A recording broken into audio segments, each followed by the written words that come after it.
What's up, everybody? Happy Thursday nights, everyone. Look, guys, wanted to come on, want to do a little live stream tonight. I wanted to talk a little bit about the defensive tackle rotation for the Philadelphia Eagles because I think it's going to play a really, really large role for the Philadelphia Eagles, guys. So, some of y'all jumped in this chat early, guys. I really appreciate y'all. We got Stephen B.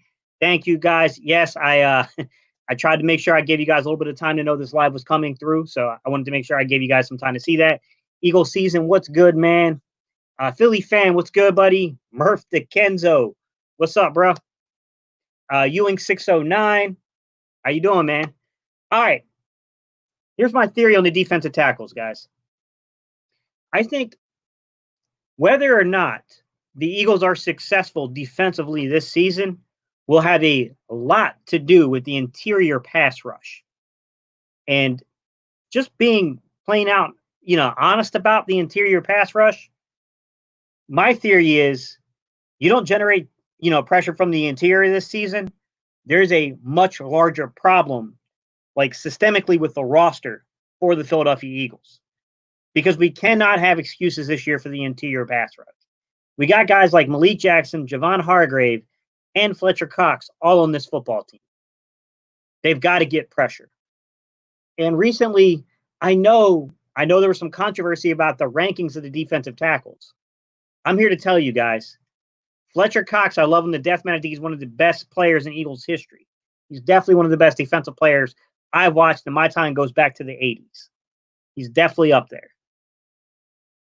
As much as I like Fletcher Cox, and I think that you can make an argument that he's a better overall football player, and he's been better throughout the course of his career, Cameron Hayward put him to shame last year. There's a reason why they ranked Cameron Hayward above him.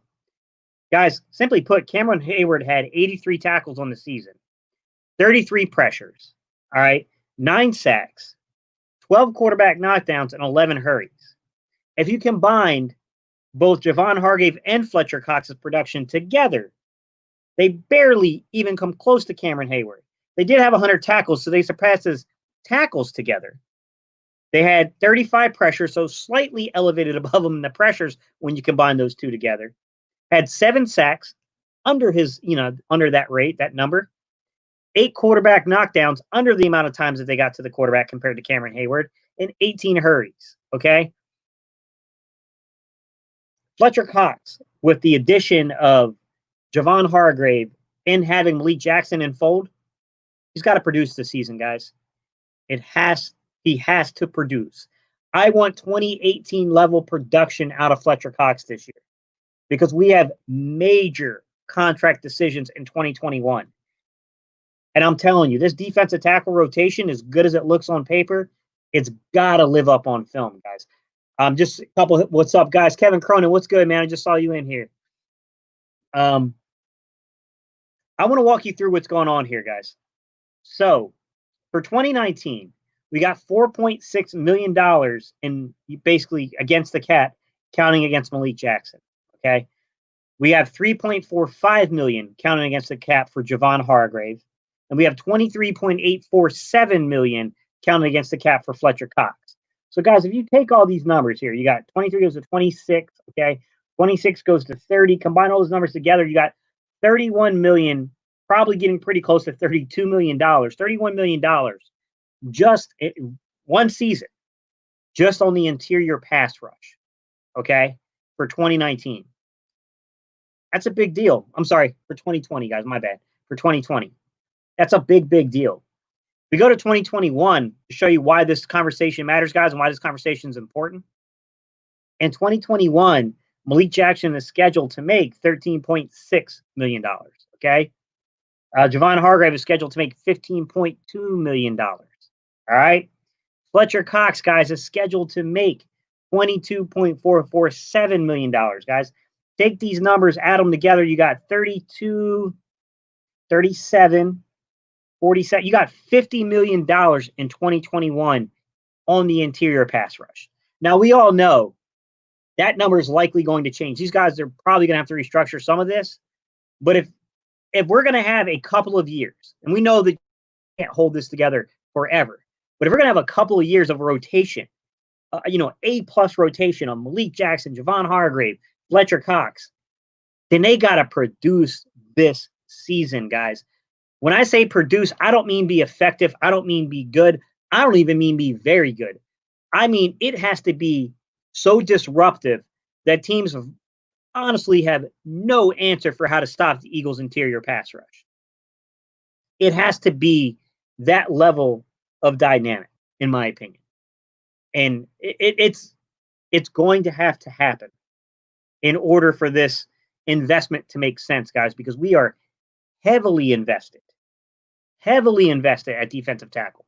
And I'm hoping it pays off.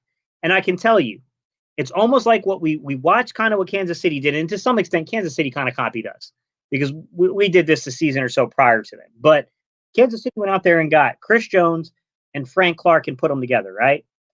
Frank Clark had 37 tackles, 27 pressures, 8 sacks, 7 quarterback knockdowns, 12 hurries.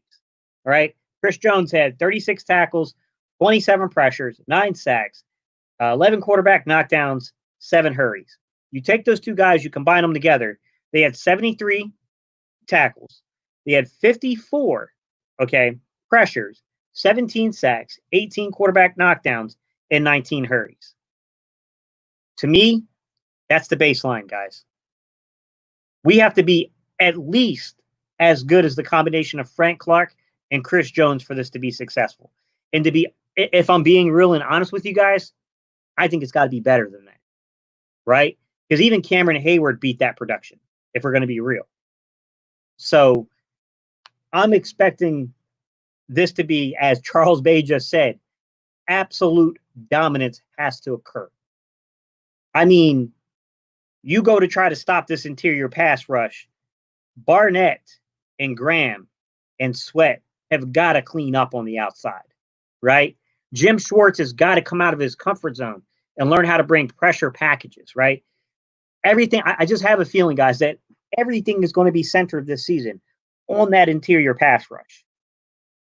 It's got to pay due, man. It's got to pay due, guys. Because like I said, we got $31 million this season, $50 million the following season tied up in that position.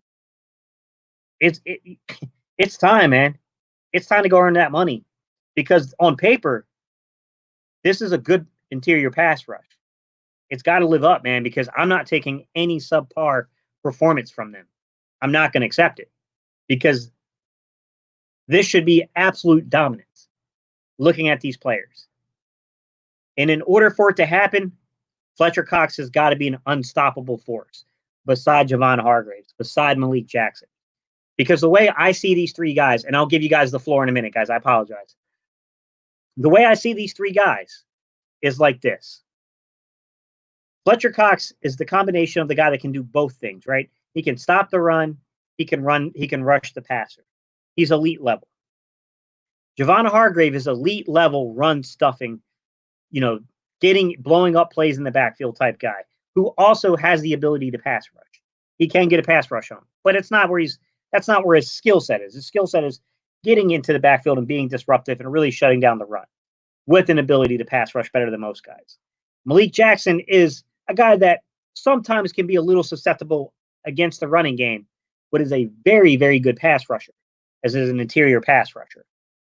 We got all the pieces there, man.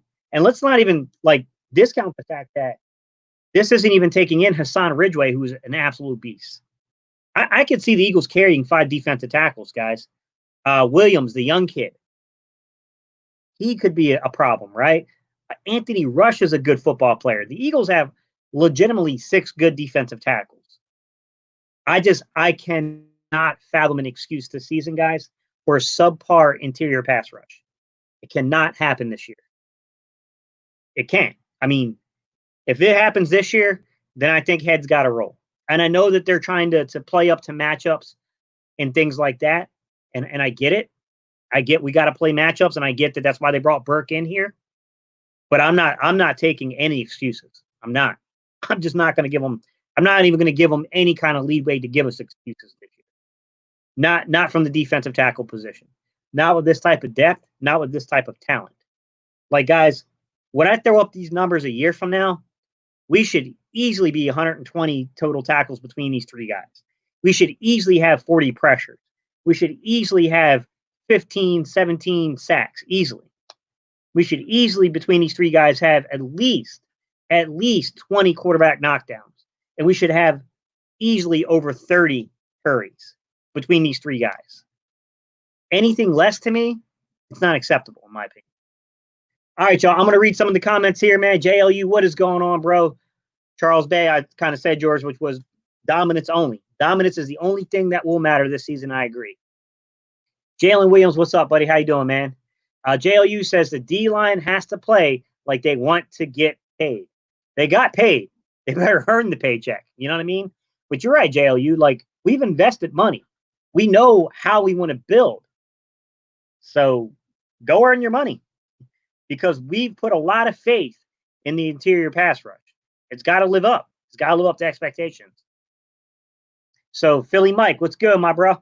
He said, our interior pass rush has got to set the tone. Absolutely, Mike. You got it. You hit the nail right on the head.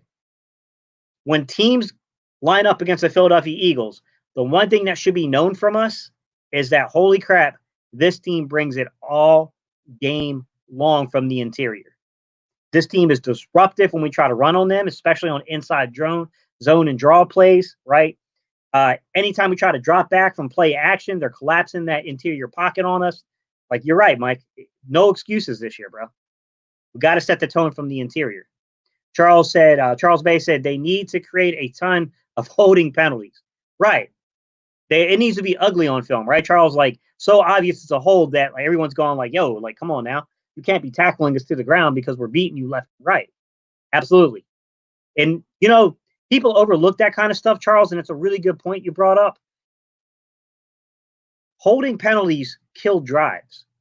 We need to create a lot of those drive-killing penalties because of our pass rush. Eagle season, what's good, my guy? Isan, he said, Gate City, in general, do you see the defensive philosophy of going all in on the D-line at the expense of every other position a sound strategy? I look at it this way, man. It's to each his own.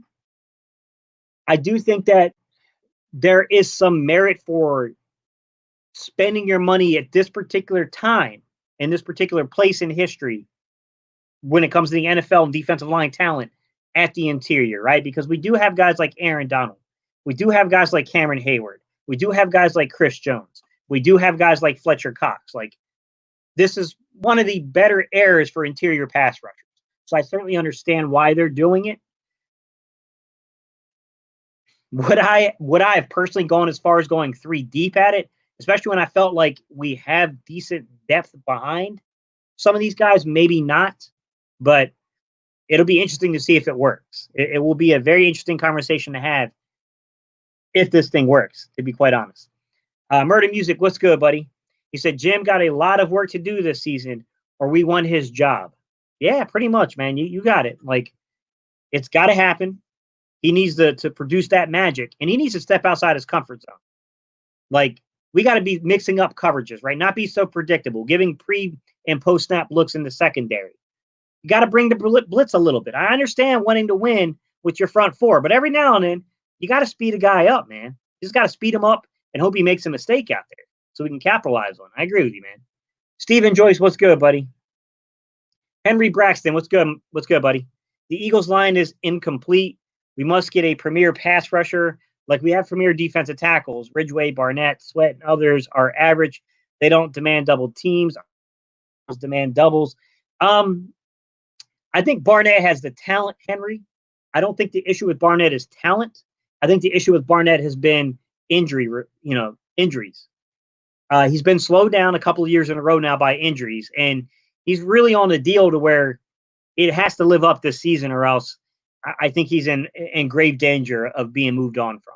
Even though we picked up that extension on him, the 5th-year extension, that 5th-year option, basically, he still would be in deep crap if that production kind of lulls a little bit this season.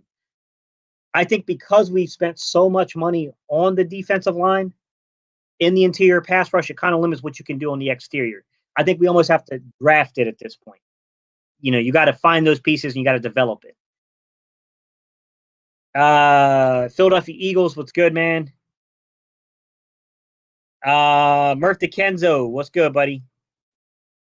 Cowboys are garbage. I must have missed something, guys. I didn't see any Cowboy fans. So Eagles has landed. What's good, my guy? He said, you hear about Redskins allegedly paying off referees. Not that it mattered much, but the integrity of the game is in trouble if it's found credible. Eagles has landed. I think I'm going to stand up for the Redskins and say if they paid off referees, they should be refunded. Because my God, if you're paying off referees for that kind of production, you got a bad deal.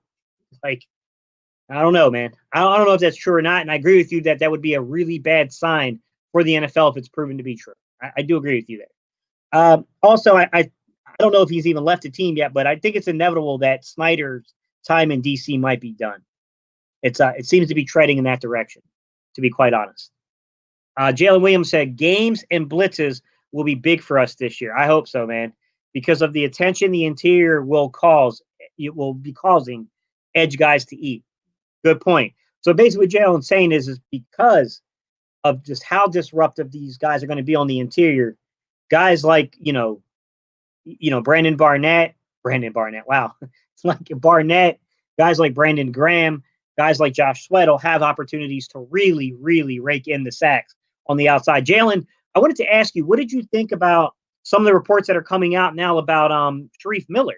Seems like Sharif Miller's picking up steam, which is kind of crazy because nobody's been on the field. But I've heard people actually say that Sharif Miller right now would be elevated on the roster above Bernard Avery, which is nuts to me because we just traded a 4th-round pick at the trade deadline for Avery.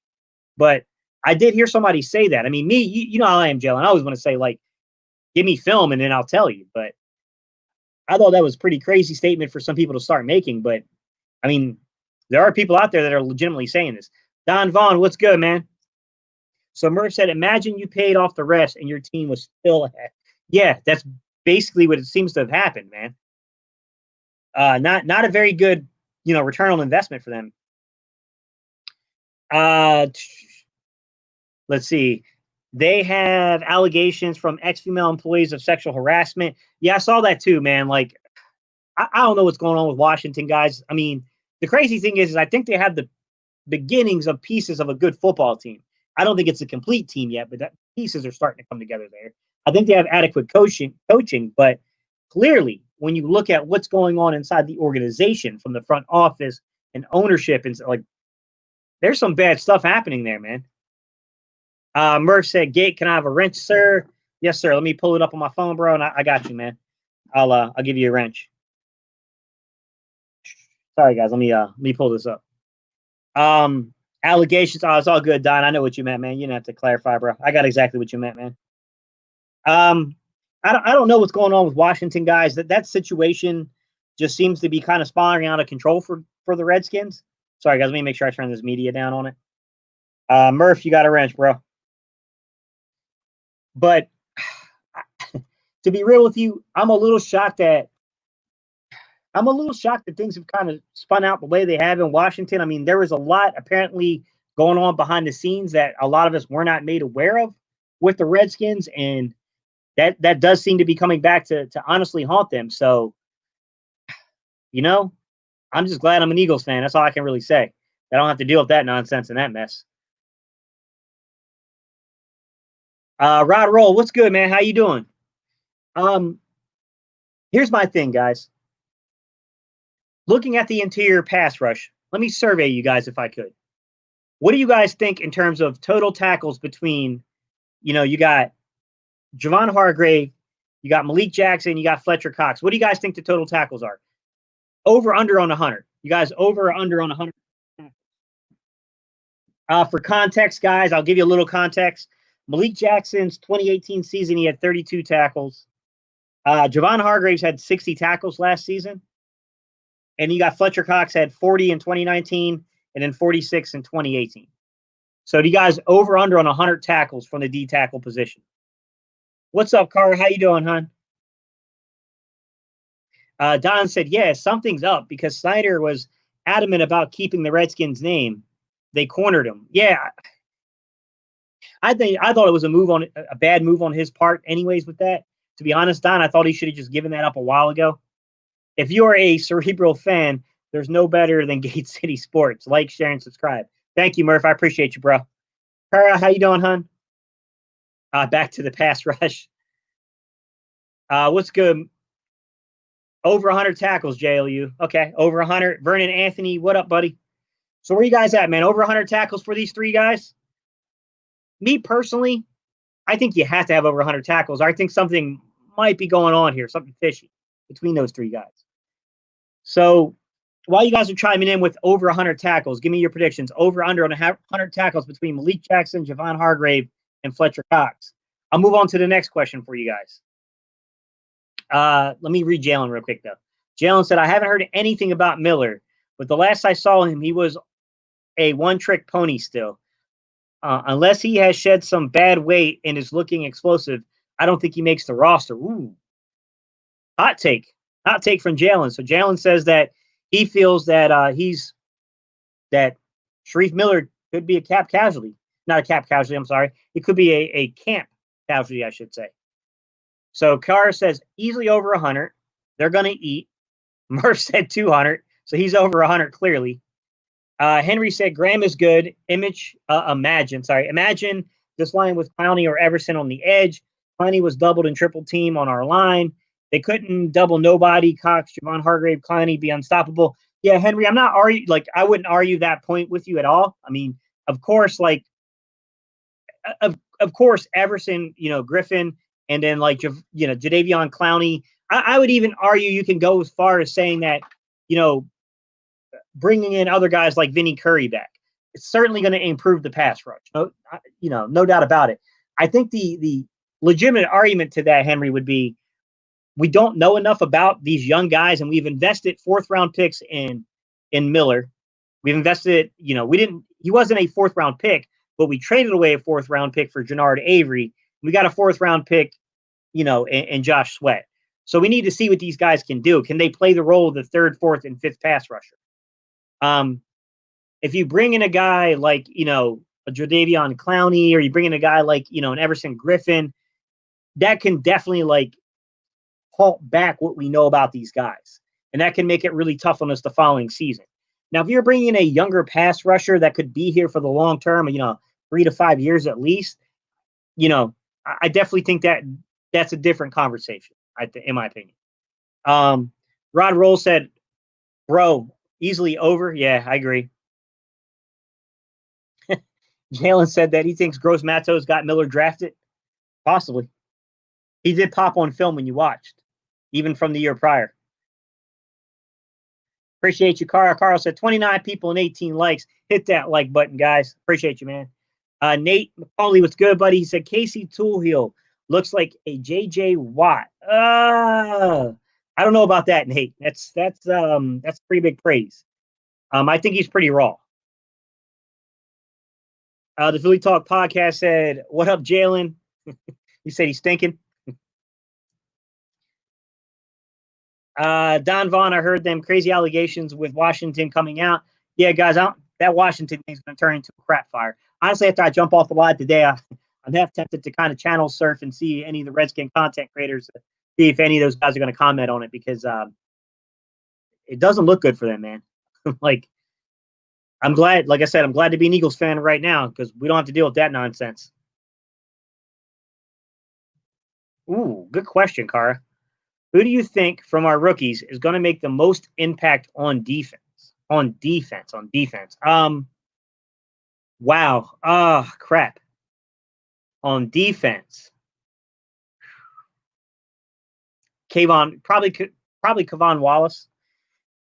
I think Kavon Wallace won't get into the rotation too early, but I do think that he has the greatest chance because we run so much big nickel that even with 4 safeties, when you're running, 40, 50, 60% of your snaps out of, a big nickel, I think that even as your 4th guy, you're going to see the field. So he's going to have an opportunity to kind of, to slowly increase his role and become a vital part of the actual defense, Cara. But that's a really good question, man, because Sean Bradley crossed my mind, but I was like, man, I just said the other day I'm not too sure he would make the team. I got to see him play.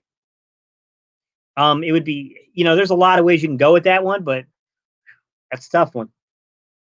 Wes Grant, what's going on, buddy? Mert DeKezo said, "Oh, that's their new name, the Washington lawsuits." I don't know, man. Maybe instead of the Washington legislators, they're going to be called the Washington litigators. I don't know, bro. I don't know. It doesn't look good, guys. JLU said Snyder should just sell the team. Probably. What's good, Philly Notion? How you doing, bro? Gate City Sports. I think we will get back to being one of the top run-stopping teams in the league. I'm more concerned about the secondary getting lit up, that the pressure isn't getting home. Yeah, that's what I'm kind of alluding to. Philly Notion is that the success of our defense in general will come from this interior pass rush, because the interior pass rush is theoretically should be where the strength of this football team is, right?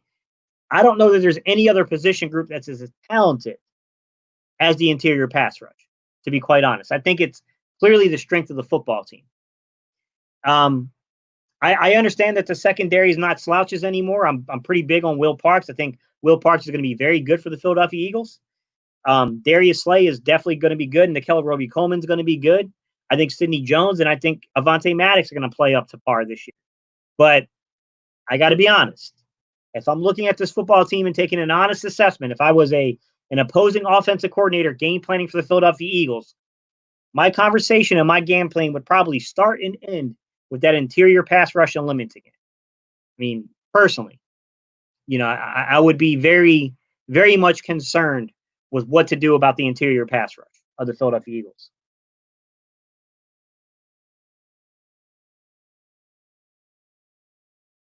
So Murph said most likely Wiles and prevent. Maybe other than that, I don't see any rookies starting in D.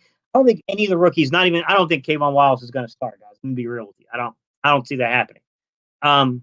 However, I think he's got the clearest pathway to get on the football field for at least a handful of snaps per game. The other guys, I think it's a little more cloudy about them getting on the field and being able to contribute early. You can make arguments that the linebacker position isn't solidified, so maybe one of these rookies can get in there at linebacker and possibly, make their way on it and become an impact player. I can see the argument there, but I still feel like it's going to be Kayvon Wiles would be the most impactful. Wait, what happened with Washington? Carl, a lot of stuff happened with Washington. Supposedly they've been harassing cheerleaders, sexually harassing cheerleaders, all the way down to possibly paying off referees. What they paid them for, I don't know, because they surely didn't get a return on that investment if they were paying for them. I think that's almost more embarrassing than paying. It's the fact that you paid and what did you get? Cara says she's been to the doctors all day. Hopefully everything's okay, Cara. Oh, Murph said there's allegations of sexual harassment against Dan Snyder. I didn't know that. That's serious. That's not a good time to be Me Too'd. Charles Bay said, if the D-line lives up to what we expect, our interceptions should go up.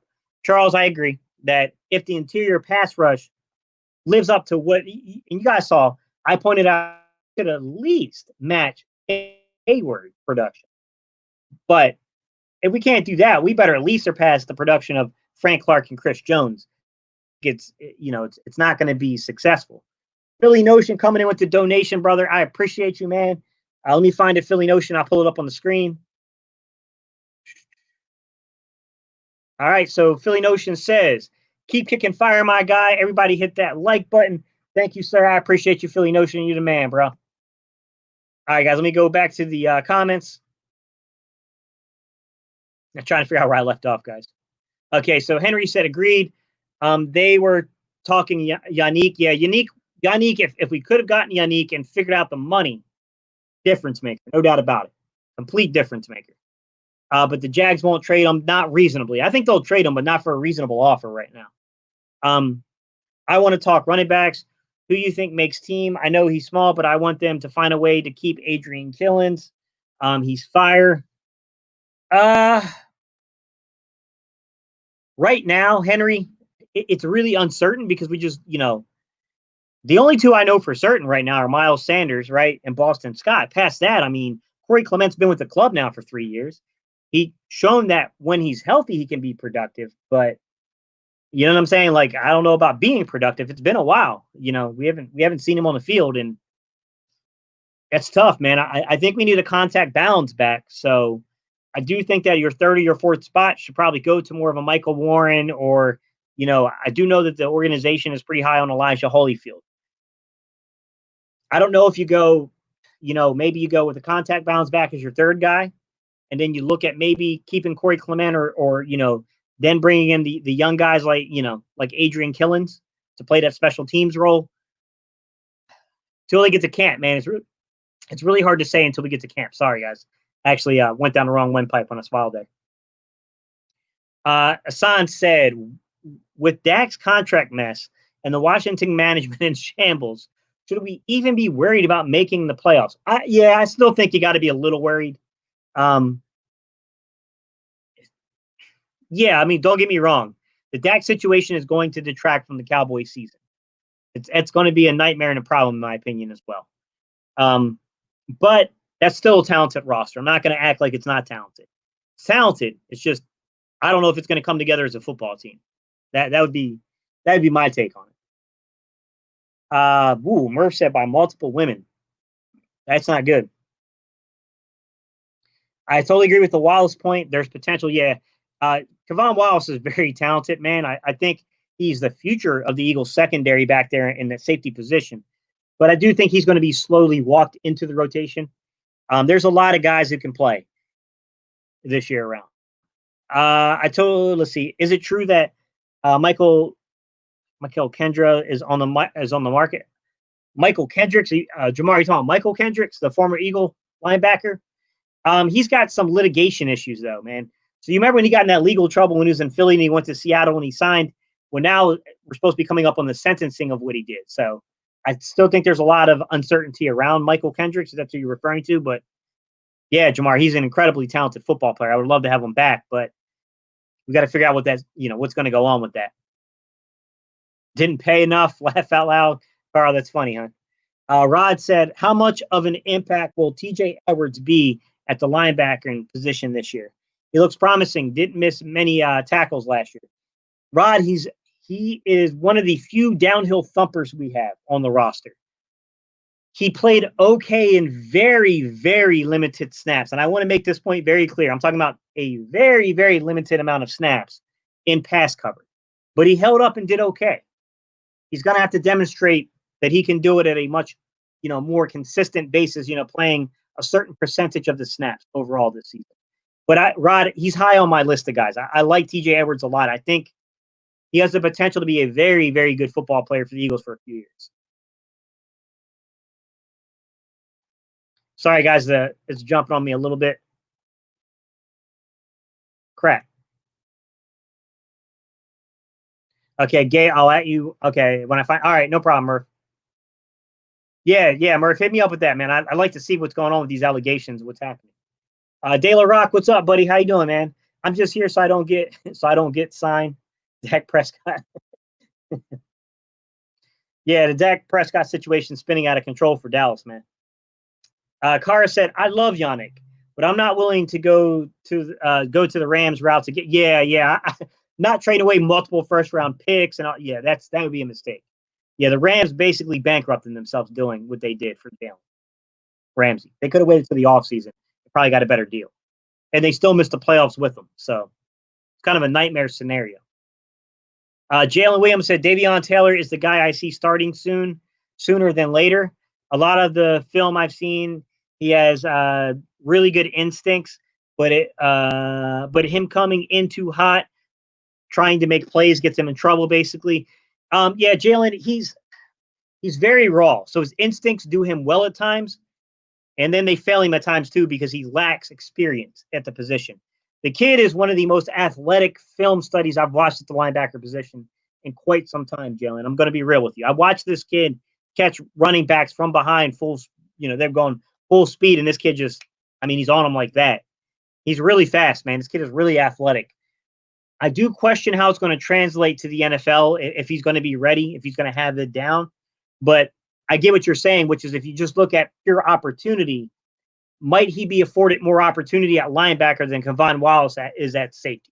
I do think there is an argument to be made there. I see where you're going with it. Philly Notion said, I know this is off topic, bro, but what team you see Dak on next year that it ain't Dallas? No, I don't think it'll be Dallas either. Personally, I think that's kind of reaching a point of no return for those two parties, the Cowboys and Dak Prescott. I'll be honest with you, Philly Notion. My fear is that the Texans completely mess up this Deshaun Watson situation, and Deshaun Watson ends up in Dallas somehow, because I think that makes Dallas a completely different team. With that said, I don't think that's going to happen. I do think that they're going to completely implode on this entire Dak Prescott situation, and Philly Fresh might have been right. Philly Fresh said something to me off camera, guys, about he felt Dak Prescott will not even finish the season for the Cowboys. He might be right. He might get benched, is what he's basically alluding to. So Philly Fresh might have called that one, man. He might have played Nostradamus on us there. Dak's going to follow Coach Clapp. Well, I mean, I don't know, because Coach Clapp's with the Giants now, so they got their own quarterback. So Murph said, I'm not worried about anyone coming in on the line, either a secondary player or a linebacker.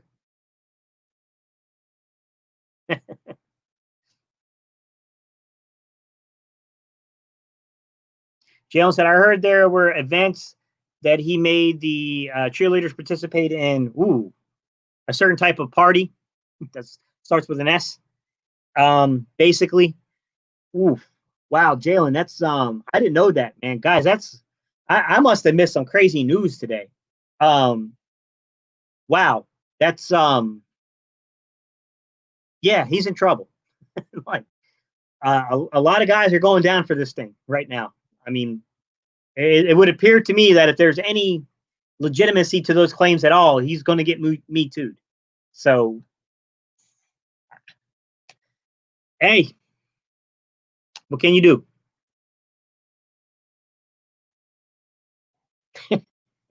Cara, that's funny, hon. I'm not going to read it, but that's funny. Basically, what she's saying is, why would you go to those type of parties for the Washington Redskins? You kidding me? Good gosh.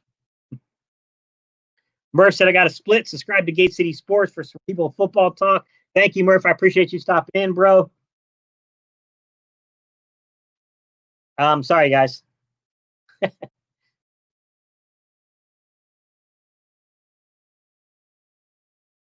Ooh, Henry, I like that. So Henry said, I think Grayland Arnold might be a steal. Yeah, I agree. I think Grayland Arnold is more versatile than people realizing, that he's not just a safety. He can play nickel, and he's pretty good, actually. Grayland Arnold, I think, has an outside shot, depending on how things shake out with the secondary. I would not sleep on some of these undrafted rookie free agents, especially with the uncertainty going on with the roster, especially like when you project the long-term roster. There are some uncertainty past next year. Not a great quarterback.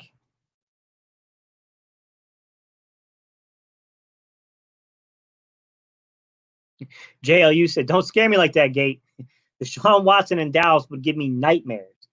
That's, yeah, me and, so JLU, Fresh and I were like talking one night, man. We were up like, dude, we must have been up to like 1:30 in the morning, like just talking about random, like crazy NFL stuff. And that was one of the things I proposed to him, which was like, do you think the Texans could be stupid enough to allow Deshaun Watson to walk? And he was like, yo, he's like, I don't think so. But he's like, I'll be real with you. If that happens, like, that's a nightmare scenario. I'm like, yeah, that's what I'm saying. Like, yeah, I don't think it'll happen, but yeah. So Henry said, how many wide receivers do we keep and whom? Guys, let me start actually pulling them up on the screen so you guys can see what I'm reading. All right. I'm going to say we're probably going to keep 6 receivers with 1 on the pup. So I'm going to say 6 receivers, 1 on the pup. And then I think we'll keep at least 1, if not 2, on the practice squad, to be honest.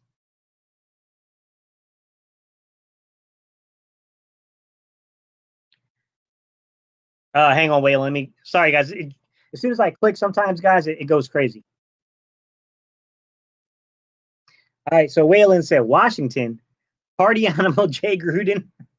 That contract franchise. Yeah, man. The NFC East is, yeah. You know, they were getting on us about the Sean Jackson situation. Really? That's why I'm always careful, because you never know what crap's going to get stirred up on your organization. Cara, that's funny. She said, "Yeah, me too." I'm really interested in this now. Murph said, "No matter what, hashtag McCarthy is still a bad coach." He seems to detach himself from the team at certain times, like when you're supposed to be running practice and instead you're getting massages, things like that. Waylon said, "Ooh." Said other teams paying off the referees. Yeah, someone just said about that about Washington. Apparently, there's an allegation that Washington was trying to bribe off referees. Not good. That's really not good.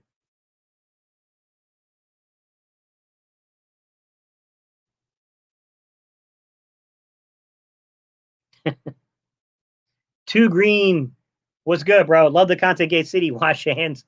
Yeah. I'm not gonna do it right now on the live, man, but yeah.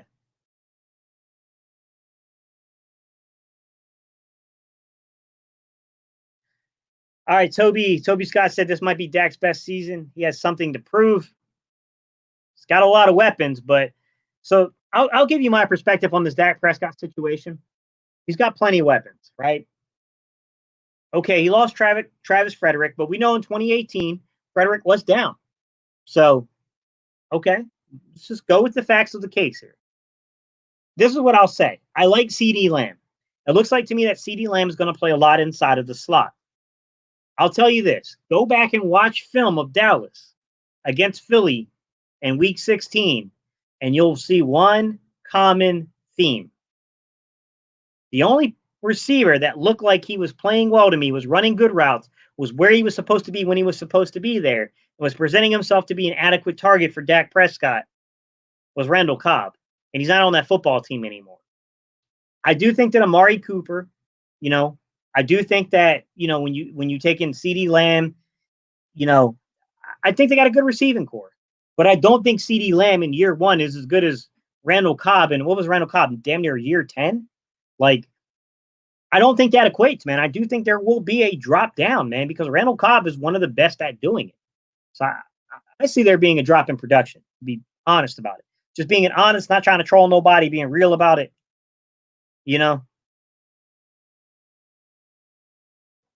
Sorry, Carl, I was trying to read your comment, but all right. Ooh. Carl is really laying it out there. All right, I'm gonna pull your comment up so I can see it. A group of 15 female former employees of the NFL's Washington Redskins accused top team executives of sexual harassment and verbal abuse. Top player personnel executive Richard Mann III and Alex Santos, who were fired earlier this month, and Larry Mike, is that Michael? The team's longtime radio play-by-play announcer. Wow, the play-by-play announcer? Jesus. Good gosh. What about the safety from Army? Yeah, the kid. You're talking about the kid that played corner. Yeah. Listen, 5'10", 5'11-ish, 210, 215 pounder. Like, he's a thumper. He will hit you. I believe his last name is Riley. I want to say something like that. I got to look it up again. I can't remember off the top of my head right now. Jalen, but had really good footwork. I think he lacked a little athleticism to play outside, but I think he can play outside in a pinch for you. I think we've done a really good job at identifying talent in the undrafted rookie free agent pool this season. Now, that might have had a lot to do with the fact that we could not get the guys pro days. So a lot of guys who would have otherwise been drafted fell out of the draft entirely. And that is a possibility of why this is happening. But I really, really like the Eagles undrafted rookie free agent class. They got a really good one this year. But yeah, that kid can play, Jalen. He's good. I think Grayland Arnold is little more of an athletic guy, right? But Grayland Arnold, he'll hit you too. He'll come up and stick you. But yeah, I think that kid's name is Riley. I want to say, like, that kid from Army he's a straight thumper, like knock guys out of games type. There's a really good if you go back and you watch the Morgan State and Army game, you can see Manasseh Belly and him and this kid. They go the kid from Army. You can see them face off against each other. It was a really good battle. Now, I think that kid, like I said, I think that kid's name's Riley, but I don't have it in front of me right now to look at it. They weren't on each other the entire game, but when they lined up on each other, it was a really good battle, guys. I mean, you're talking about Army, a top 5, pass defense. Like, yeah, I mean, he's a good football player, Jalen.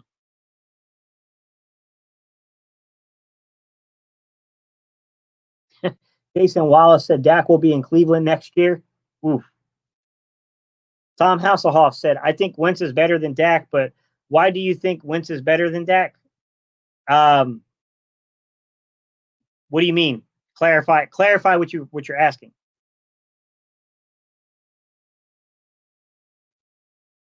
Waylon Sembley said, running or RB and Gruden slept with same one. Ooh, RB got benched. RB and cost Alex Smith his career. Yeah, I mean, oh well. Glad it's not on the Eagles situation here, man. What's up, showing up 215? How you doing, bro?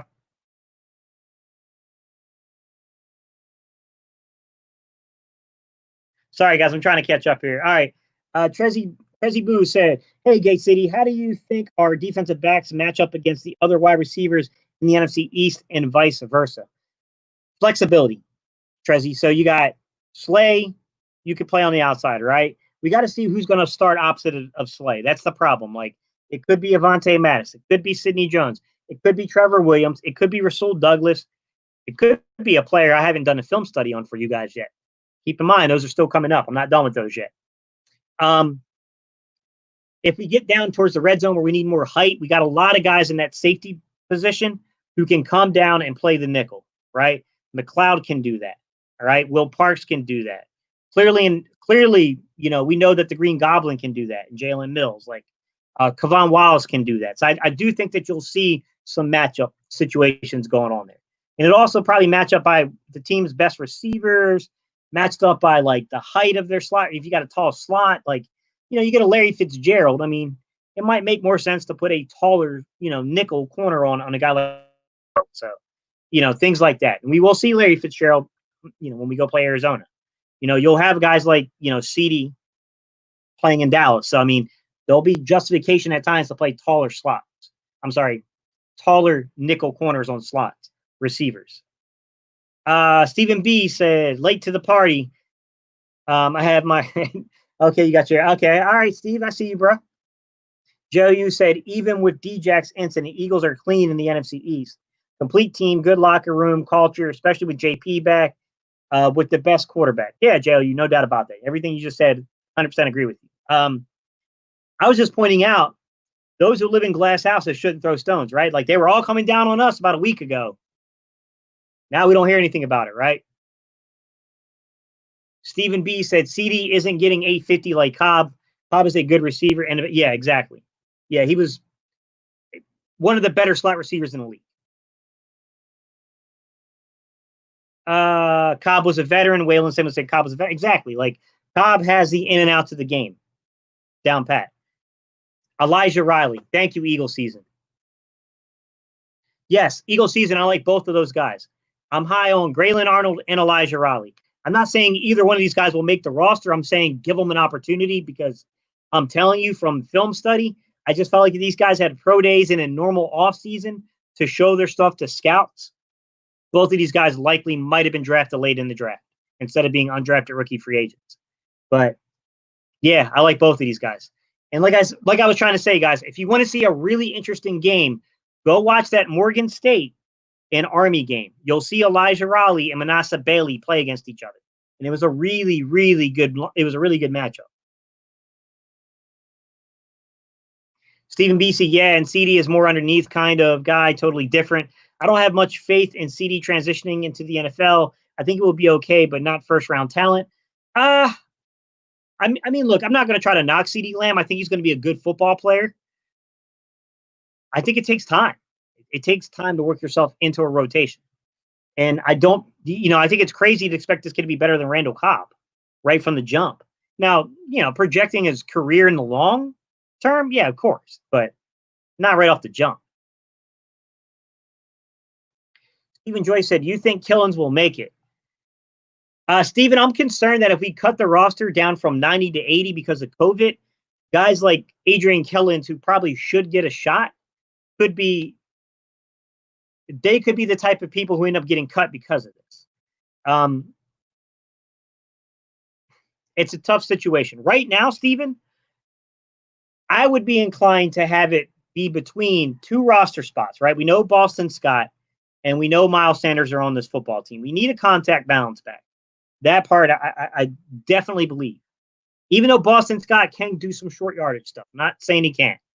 But I still think you need a contact balance back. And you need a guy that you could plug in with 20 carries a game if something were to happen to Miles Sanders.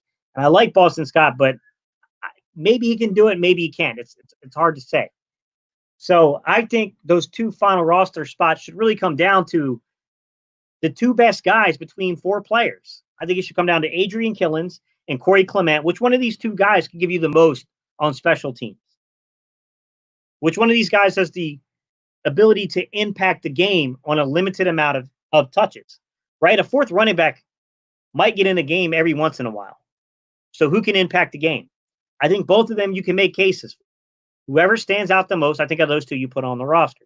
Then when I think you go down to Michael Warren and you go down to Elijah Holyfield, then I think you're talking about who is the better contact balance back, who can be the guy that you can plug in there and get 20 carries a game out of if something would happen to Miles Sanders, who can go get you short yardage situation stuff. Like, that's the way I would approach it if I was a coach. Guys, understand, I have absolutely no influence over this roster.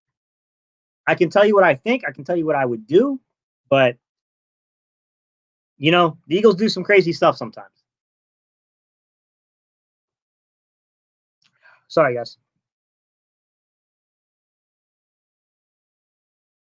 So Stephen B said, if they cut the roster down, we will miss out on players like Killins most likely. That's my fear too, Stephen. Is that guys who might have a legitimate, like think Olsen, the linebacker, right? Guys who might have a legitimate shot of actually showing us something, the way TJ Edwards was able to do last season, could be the victim of this. And that would bother me because I want to see some of these guys actually get a fair shot. Look, if they get a fair shot and they just can't beat out the players, that's one thing. But if you don't give them a fair shot and we don't even know what they can do, and then, you know what I mean? Like, that's my fear. That would be my fear.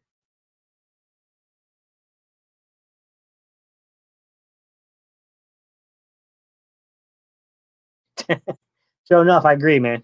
Sure enough said, damn, we got enough defensive backs to run some of these college defense. Yeah, bro, we got a lot, man. Like we're trying to find solutions there. There's no doubt about it. I mean, I think they're trying to do all they can do.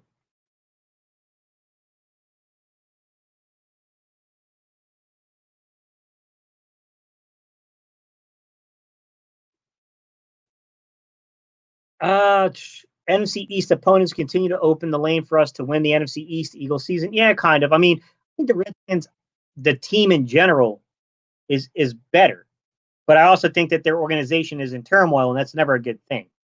I think the Giants have gotten better along the offensive line. I think they have weapons on offense. They got a lot of question marks on defense. They went out and signed a lot of high-profile guys, but we'll have to see. My thing is guys, I try to be very conservative with making any kind of forecast because until you step on the field, everybody's undefeated. So I hope they leave the roster number the same. Yeah, exactly, Stephen B. Who's the better quarterback, Wentz or Dak? I think Wentz is a much better quarterback. I have nothing against Dak Prescott because I think Dak Prescott can play pretty well. But Tom, when you take a look at Dak Prescott's numbers, okay, it's easy to look at it on face value and say like, oh, Dak is amazing. But then when you filter it by top 10 defenses, when you filter it by playoff teams, when you filter it by teams with winning records, and if you filter it by head-to-head matchups with the Eagles, Wentz has outplayed them in every one of those facets of games. Wentz is just better when the games matter. It's just the truth. When you filter, and I have a video where I pointed all this out. You can even go in my comment section where there's a Wentz and Dak video I made, and you can see me take apart every Dallas fan as they tried to cling to little hopes that they had. And I'm showing them, like, look, there's a lot of statistics being thrown out there that, number one, they're blatantly false. And I showed them the real statistics. And then number two, some statistics are being taken out of the context. Let's filter and let's take a look at the weaknesses of each player.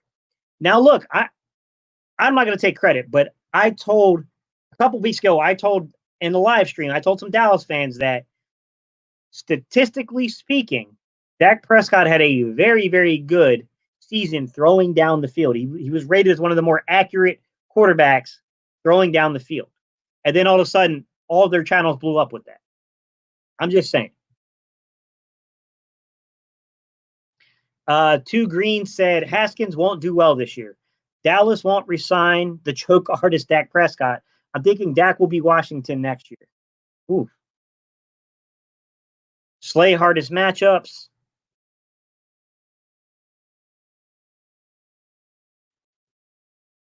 Okay, so McIntyre, the analyst, is predicting Dak to Skins next season. Interesting.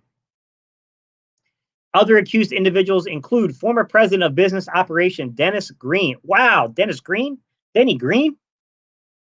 Who allegedly asked female employees to wear suggestive clothing. Oof.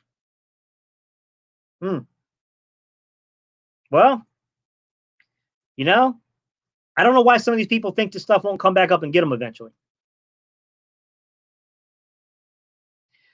You like getting Adams because I'm not want Kayvon to play and Will Parks. No. Look, Jamal Adams is a great football player Eagles season. I don't want to give up what it would cost to go get him.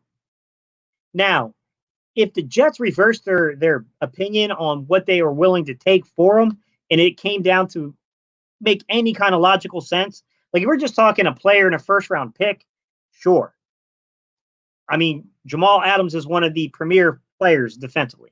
He's one of the few guys you can call an impact player. But we already have a relative strength in the safety room right now. So I just don't know that it's the most necessary move to make. Although Jamal Adams, like, yeah, man, he's better than anyone we got out there right now. There's no doubt about that.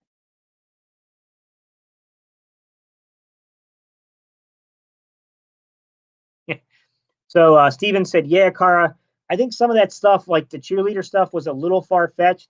I hope it's not true, at least. Who knows, man? Who knows? The team's three minority owners, FedEx CEO Fred Smith, Black Diamond Capital CEO Robert Rothman, and NVR Inc. Chairman Dwight Share, I don't know what his name is, attempting to sell their stakes due to dissatisfaction. Whoa. Not good. If you're look, I know there's a lot of Redskin fans on my channel because of the when I did those draft profile videos. Not a good time to be a Redskin fan, guys. I'm sorry, man. You guys are really going through some turmoil. Steven said, I hope they can turn it around. I'd hate to see them sell their stakes. I think it looks like it's going to happen, man. Used to be a great organization back in the day. At one point it was. Not anymore.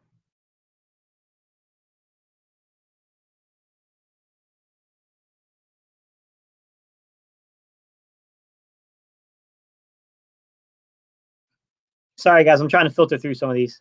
So it says, all right, Steven said, let me pull it up, guys, because this one, you guys might not be able to keep up with me reading this one. They gave Dallas the best receiver corps this season with the CD edition. I just kind of laughed it off. Amari and Gallup are really good. I think Gallup will get a huge contract after this season. I'm going to say something controversial. At least in the Week 16 matchup with the Eagles, Michael Gallup was the better outside threat. I'm just going to be real. I think Cobb was their best player at receiver, but Michael Gallup was the better outside threat. Now, look, we're talking about one game sample size. You know, don't get me wrong. Amari Cooper has a better profile overall, but, you know, there's dysfunction there. Show Enough says CD is a beast against zone coverage. Above average against man, a good corner can limit him in games. I just think that there's going to be a transition to the pro game. Okay, I just see CD around a 4-5 guy who isn't a complex route runner. physical. He's a yak guy. I just don't see it transitioning, showing up. Like he made his name off of breaking tackles, off of Big 12 DBs, NFL defensive backs. Yeah, but I mean, Steven, it's a complex issue because he played well against some. Like sometimes I think people overstate the Big 12's pass defense. There were decent pass defenses in the Big 12. He had decent games against some of the better pass defenses, and he had not so decent games against some of the better pass defenses. So it's a little mixed. You know what I mean? A little hard to say one way or the other. I just don't. I'm not buying that he's better than Randall Cobb from day one. Like I think there's going to be a regression. Henry Baxton said, Killins, he's instant transmission. I take him over Clement. He changes the game. He runs a 4-2. Here's the problem, Henry. What I call not the problem. Here's what I caution people about Killins, though. Even in college, keep in mind, Killins tied for the third most carries on UCF's team. Tied third most. You know what I mean? I think he's got a shot, but I think his shot comes on special teams. Can he be a dynamic punt returner and kick returner?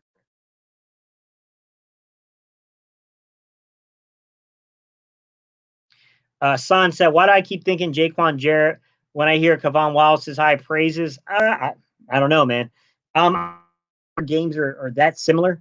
Jaquan Jarrett had a whole lot of other things going on that caused him to be a flop here. It's hard to say.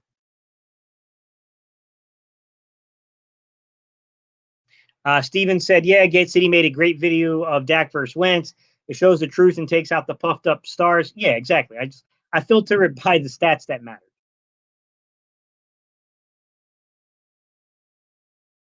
At this point, I don't see a trade for a running back. I would go with Clement. He balked up the year after the bowl because he said he wanted to break more tackles. Yeah, but he's had 2 leg injuries showing up. That's the other thing. Like, I'm willing to give Corey Clement a chance. And I was really big on Corey Clement last year. I thought he was going to be a difference maker coming back. But, you know, we'll have to see.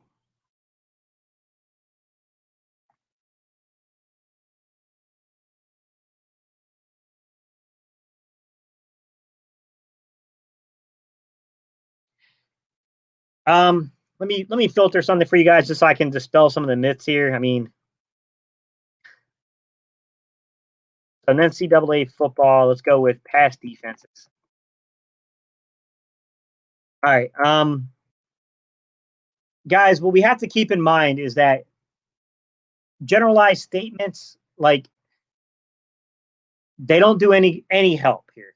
So the thing is if you're going to say that the Big 12 had, you know, if you want to make, you know, look, the Big 12 had teams that were at the bottom of the rung, no doubt about it. Okay. I'm not gonna say that, but you're saying that Big 12 defense was horrible. Not every team was. And I'll share it with you so you can see what I'm saying, guys, because it's just easier to dispel the myths so that way there's just not, when I know that something is categorically false, I can show you it to your face and just dispel the myth. If you're not familiar with me, guys, I'm sorry, but this is one of the things I do. Like, I will bust myths all day long. So, if you look at pass defenses, which is what you see in front of you, okay, you can say and make the argument, well, there's really not a Big 12 defense that's top like 25 per se, right? But at the same time, you're saying that you got TCU 31, right? Kansas State 35, okay? You got, let's keep filtering down. Oklahoma 46th, okay? You got, well, A&M moved out, so we won't, can't count that one. You got Baylor at 52nd. You got Iowa State 61st. And keep in mind, guys, this is going by all Division I teams, so it's out of 130 pass defenses. So I just gave you a handful of teams right there that showed you there were good pass defenses in the Big 12. I hate when people make those generalized statements because it's just not it's so easy to dispel if you just look. There were really good pass defenses in the Big 12 last year. I get that you can make the case that the bad defenses in the Big 12 were really bad. I agree with that. Your Texas and teams like that. I agree. There were a few really, really bad ones, but there's also a lot of myths too. Now, if you wanted to ask me who I thought was the worst pass defense in terms of conferences, who was the worst conference for pass defenses last year, I would argue it was the Pac-12, personally.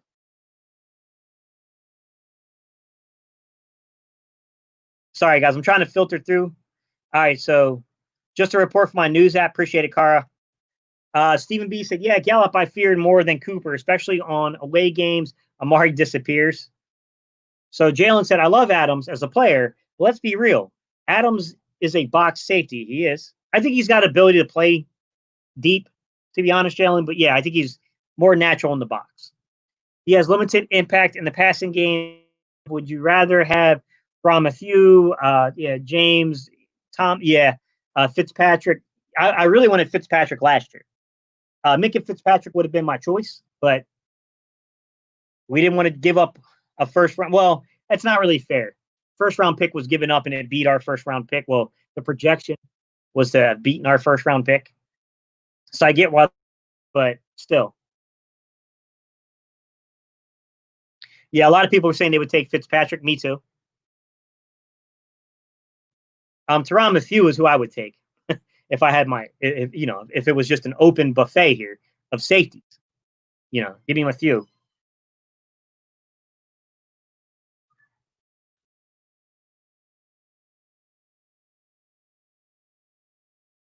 All right, so he said, sorry, guys. I'd rather have all those guys at Stephen B. And honestly, the amount of money I will have to pay him may be better used at other positions. Yeah, Jalen, that's what I was trying to get to, is that you'd have to give away a ton of draft picks and you'd have to sign this guy to a long-term contract. I like the guys we have in the fold. I'm not saying he would make this Eagles defense really good. He would. He's an impact player. But I don't think it's weak. Sorry, guys. I'm trying to redirect my dog here. All right. Amber Terrell said, Jay Ajayi is a great between the tackle runner with big playability and nose offense. Now is the time to give him a chance. He returned too soon last season. Amber, I think he's spent. I think he's done. His knees are gone. Yeah, Jalen's basically, as I'm saying it, Jalen's typing it below there. His knees are done. He's done. He just doesn't have it anymore.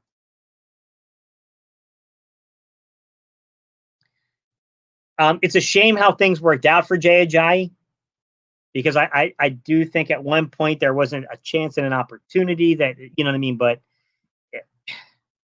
football's a sport that can take it away from you as quickly as it gives it to you, unfortunately.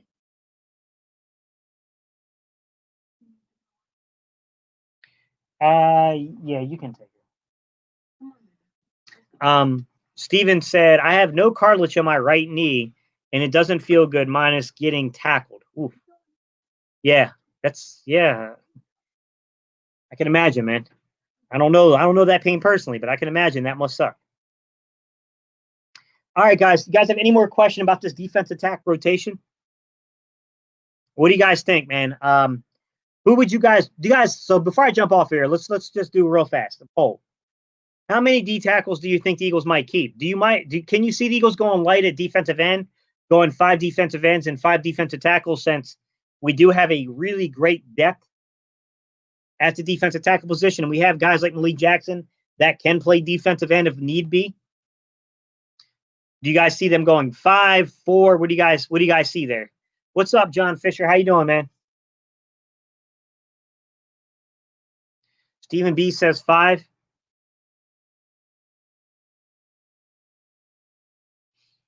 I mean, my case is like, when you get down there, like, you got a Joe Osman who's a good football player, right?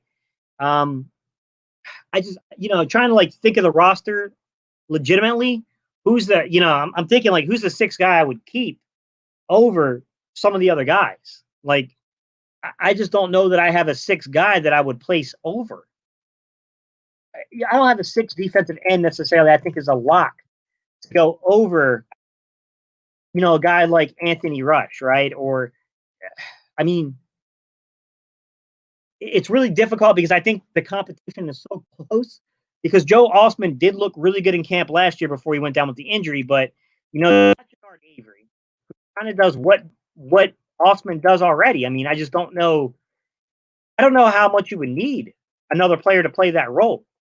But I mean, if the coaches really like Osman, I could understand that argument of they'll keep 6 defensive ends because of Osman, and then they'll let they'll try to get one of these defensive tackles onto the practice squad. But keep in mind, guys, we got Deshaun Hall will probably be on the he'll probably be IR'd because he suffered that week 17 last year, that ACL. But the defensive tackles, you got Anthony Rush, right? You got Bruce Hector. Bruce Hector is still out there. You got Albert Huggins still out there for the Eagles right now on this roster. You got trying to think of the young boy that we signed, the undrafted rookie free agent. I can't think of his name. I just did a film study on him. We got Hassan Ridgeway still out there, still on this football team. What's that boy's name? Sorry, guys. I'm trying to search it and find it. Raheem Williams. Like, as you're looking at it, I just don't know who I'd get. I would probably keep 5 defensive tackles, man. I'm not going to lie. I'd probably go 5 DEs and 5 defensive tackles just because we have, I mean, a really, really good 5D tackles we can put up here. Now, I see some of you guys are chiming in. Who would you guys do, like, for your defensive tackles, all right? I know my 4. My 5th one's harder to do. My 4 would be Fletcher Cox, obviously. Obviously, I would go with Javon Hargraves. Obviously, I would go with Malik Jackson. Hassan Ridgeway would be my 4th. Now, my 5th, I would have to let this thing play out in camp. I'd have to let it play out between Anthony Rush.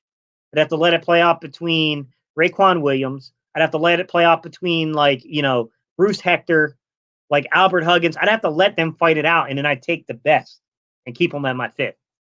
And I would not sleep on Raekwon Williams, guys. I like Anthony Rush a lot. I've watched this kid since he was at Cary High School. He is a very athletically gifted big man. He played tight end in high school. Like, he's athletically gifted for a big guy. So, I got to be honest with you. Raekwon Williams and Anthony Rush, man, I think those 2 guys could, I know that there's a contingent of the Eagles fan base here that's Bruce Hector. They're, Bruce Hector fans that want Bruce Hector on. Like, I think it could definitely be interesting.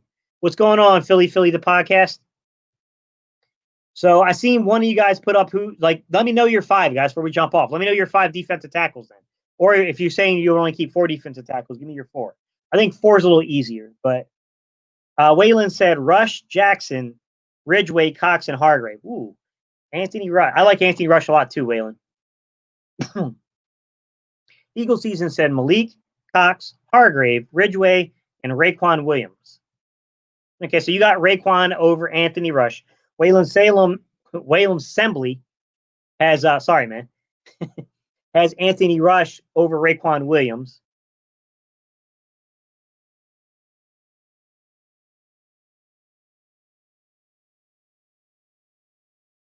Jalen said Cox, Hargrave, Jackson, Ridgeway, and Rush. So we got another Rush heading in there. Thank you, Jalen. I agree. Rush is a dancing bear and can play now and grow. Man, Anthony Rush in high school was like, he was a very highly recruited prospect coming out of Cary High School. But he ended up having some academic issues and had to get those resolved. And that's why a lot of people didn't know about him. But, Anthony Rush, man, has got some athletic ability some of these other guys don't. Although I do think Raekwon Williams is pretty good too. I'm kind of excited to see Raekwon Williams and Anthony Rush in camp fight for that. Rush can absolutely stop the run. Yeah, he's a big, dominant guy. Show Enough said he's a fan of Rush. Stephen B said Fletch, Hargrave, Jackson, Ridgeway, and the last one go to the best man in camp. Stephen B gave the political answer. He danced around it. So, all right. So Stephen came back and said he's probably going to go with Rush. It's interesting to me that all of us kind of came out and said we were expecting it to probably be 5D tackles. That's kind of where I'm at now too. 5D ends, 5D tackles is about how I would structure it right now if I looked at the roster too.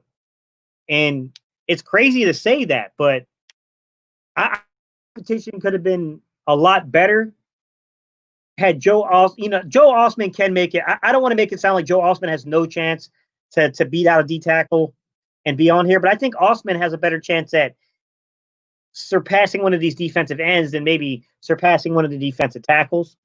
But I do think that if we were looking at guys that were fully healthy in the defensive end rotation, I think that this could be even better because you got Joe Osman coming back from an injury, so he's going to add to the mix. But the young kid we got from Carolina the season prior, who had he stole the show in preseason last year, Deshaun Hall. I think if Deshaun Hall was healthy, that would be an interesting storyline. But I do think without Deshaun Hall to add to the storyline, Osman's the only guy I can see kind of making a case to stick around. Other than that, man, I just see, Rush being – I'm just read Jalen's comment because he's taking the words right out of my mouth. Jalen said, Rush is 350 pounds and moves like he's 285. Yeah. You don't find guys that physically gifted. It's hard to find them. Amber, she said, Cox, Jackson, Hargrave, Ridgeway, and Rush. Raekwon Williams to the practice squad. I like that. Eagle Season said this is the best interior defensive line. It should be. That was the point of my conversation tonight. It better be. It better be. There's no excuses this year. It better be. Romy One More, what's good, man? How you doing, buddy? So, if I had to say it, guys, like I said, I know my four, and I would probably put Rush my fifth. We all had the same four, right? Pretty much Fletcher Cox, Javon Hargraves, Malik Jackson. Then we all know that Hassan Ridgeway is going to be probably that fourth. My fifth guy, I would probably put Anthony Rush on the team. Raekwon Williams, I think, has an outside shot to steal it. But Anthony Rush can play. He's a good football player. Raekwon Williams adds a lot of intrigue to me because you guys early on next year, just read the cap numbers next year one more time before we jump off. Malik Jackson scheduled to make $13.6 million, but has a cap hit of 12.6. We could save about $1 million by letting him go. Javon Hargrave has a base salary. He's a cap hit of $15.2 million. That's not base. His cap hit is $15.2 million. Javon Hargrave. His dead money is 22.5. He ain't going anywhere. Fletcher Cox next year scheduled to make $22.447 million. Cap hit, he's got a dead money of 15.3. We could save $7 million. Okay.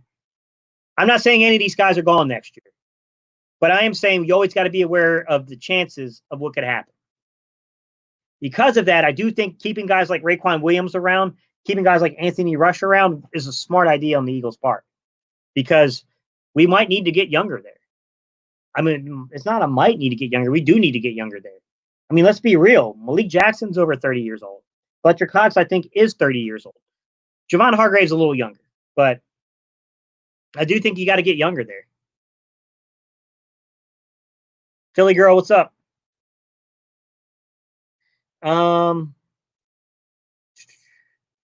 Besides the starters, what combo of D linemen do you want to see play? So you're talking about, okay, so you mean kind of in a backup role, coming in second line kind of? Josh Sweat, I want to see Josh Sweat get snaps.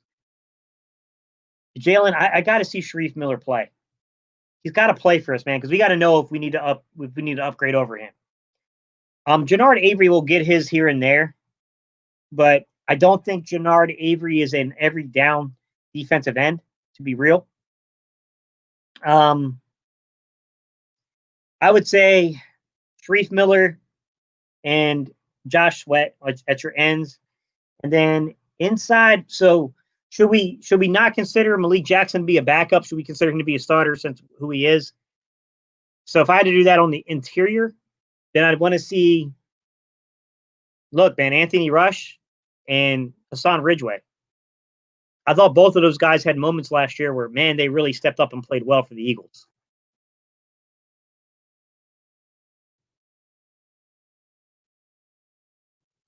Jason Wallace, what's going on, buddy? He said, what's going on with Mulata? Eagles are high on him, Jason. They liked what they saw from him last year, but, you know, he's going to have to prove to be the swing tackle. Can he hold down that role? Because if he can't,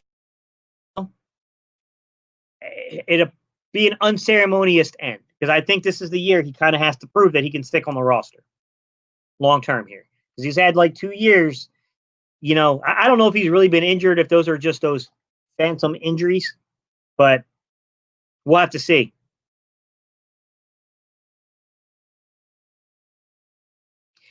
Eagles season, I don't want Jannard Avery playing linebacker. He did that in Cleveland, and it's the reason why Cleveland was so willing to. He did not do very well in that role. Now, using him as a joker, like a stand-up rusher, I think it's more to his strength.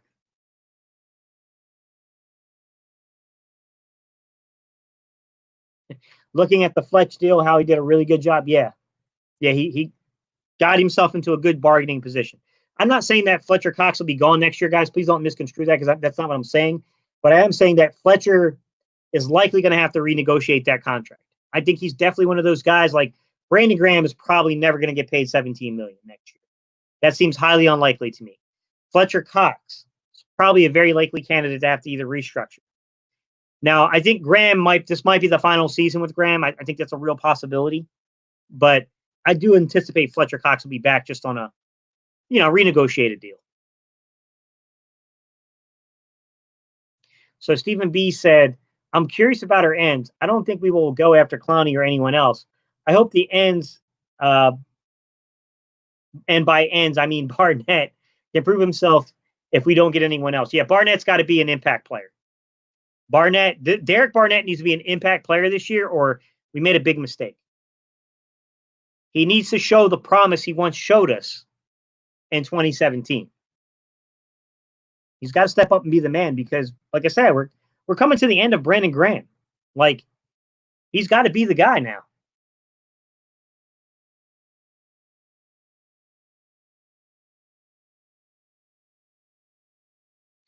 Jason said he's rooting for him. He makes a good story.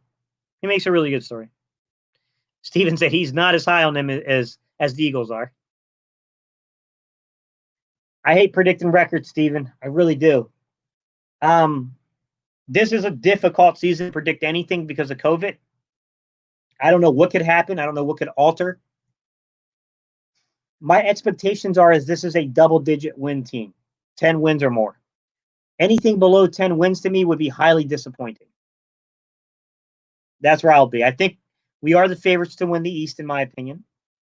And I do think that this is a team that should be a double-digit win team. I think if some of you guys chiming in at 12-4, I think that would be an absolutely spectacular year.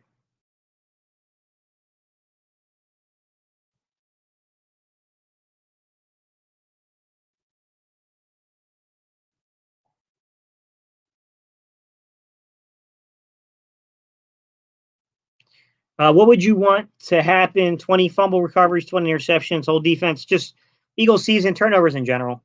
I don't care how they come. We need to create turnovers, no matter how they come around. We got to create turnovers this season as a defense. And coming back to this whole conversation about the defensive tackle rotation, the interior pass rush, I think, is going to be the key to creating those turnovers, making sure that we continue to be a really good third down defense and getting off the field, because the strength of this football team is that defensive tackle. I mean, we have to be really disruptive with the interior pass rush. And I don't mean just good. I mean outstanding. It's got to be above and beyond what anyone has seen. Jason said that the defense is going to hold it down this year. Steven said, yeah, Barnett is riding that bus line. He needs to show up. Yeah. Yeah, I think Barnett can do it. I see the talent there, but I am concerned about the little nagging injuries he keeps suffering. With the front, we have Barney will eat. What's up, Drummer Huff? How you doing, buddy? Jalen said Mulata isn't an NFL player. He has all the physical gifts, but the learning curve is too big. You can tell he is still uncomfortable. Yeah, I'm curious to see what happened after the preseason, Jalen. I mean, was he working with anyone? Like, he can't officially work with anyone while he's on injured reserve. But I wonder if he was unofficially working. So we'll have to see. Amber said defensive end backups. Sweat and Avery. She's saying Avery will play the Chris Long role.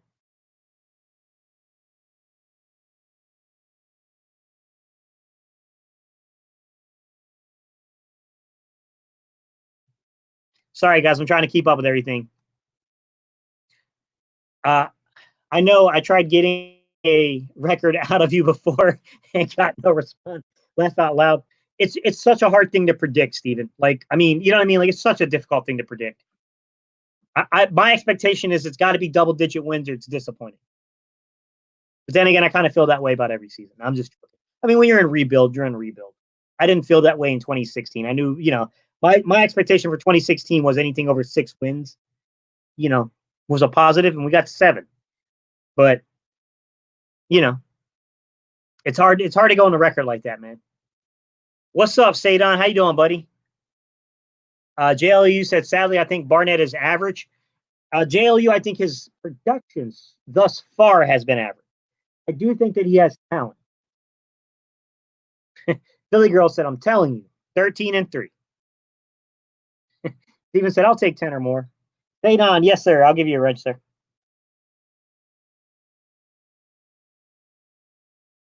All right, Sadon, you got a wrench, buddy.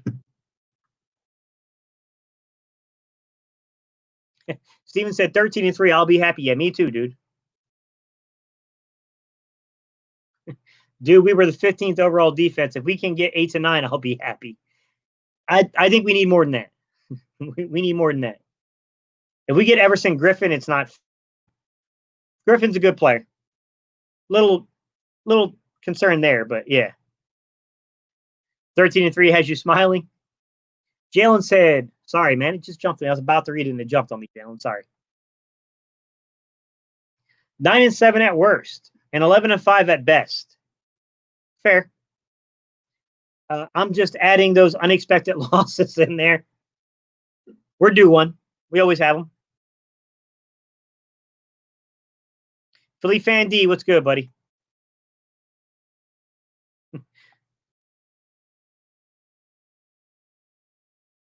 Drummer Hoff said 13-3 as well. I have not, Philly Fan D. I have not watched The Warrior yet. Stephen B, weren't you the one that I thought was supposed to watch it, right? So Stephen B said double digits is almost guaranteed playoffs with extra spot, but I'm still digging that 13-3. Yeah, I mean 13-3 would be phenomenal. 12-4 would be phenomenal. So Jalen said Barnett isn't a bust, y'all. He has a top tier special ability to bend the corner, bend the edge. He does. And he just has to get better at his get off. I'd rather have Barnett than a Vic Beasley who really walked into his sacks. The problem I have with Barnett, Jalen, is it's the nagging injuries. He just doesn't seem to stay healthy. And when he's healthy, shows up. But it's got to be healthy, man. It's getting frustrating to be this far into his career and still waiting for that, that breakout season. But to be real, we went through this with Brandon Graham too.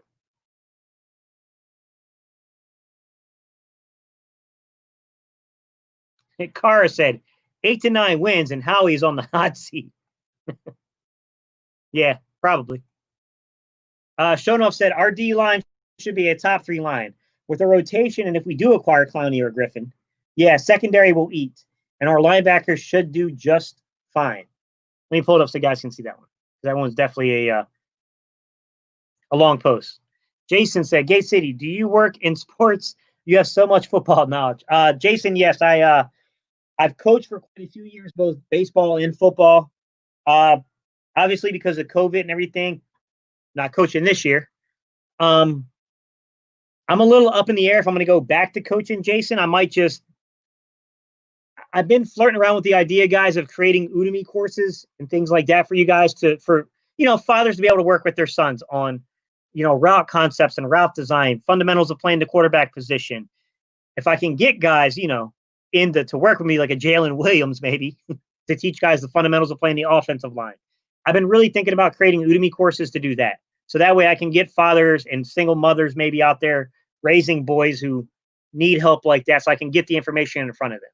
So I was kind of thinking about maybe doing that just because it would go hand in hand to what I do here on YouTube, because I kind of, this turned out to be much more successful than I thought, guys. And I kind of really enjoyed the community that we've built here. And I do fear that if I go back to coaching full time, guys, like that would be really difficult to maintain the content to this level again. So I have been kind of flirting around with like how I'm going to do that. I probably would still run football camps just because I have a good time running football camps, whether I coach again or, for a program or not again. I'll probably still contribute on football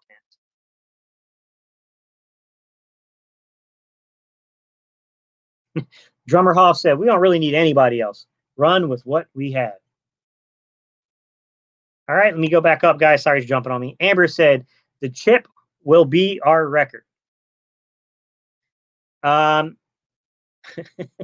take it, Philly fan. 12 plus wins this year. Show enough said 12 plus. Steven said he's loving all the enthusiasm. Ooh. Giants kicker charged with hit and run? Ouch. And it gets worse and worse in the NFC East. Steven said, yeah, I mean, Dallas is going to choke like usual, so we got it. All right, Jalen. Yeah. I'll let you know, man. Definitely.